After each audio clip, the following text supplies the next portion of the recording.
Hello everyone, welcome back to Spara YouTube channel.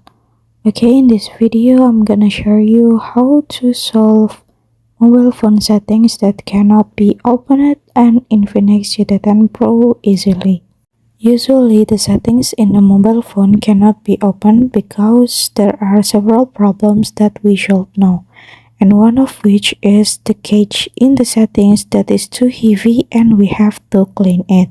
Okay, firstly, find the settings menu and then you can long press on it until the menu appears like this, and you can click apps info.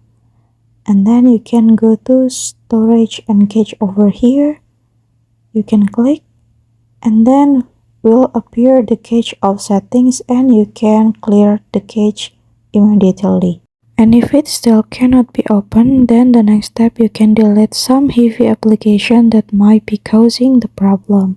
One of them may be in this Legend mobile phone application, so I will uninstall it. You can click OK and you're done. And if it still cannot be opened, then another way is you can restart your mobile phone and reopen the settings application if it turns back on.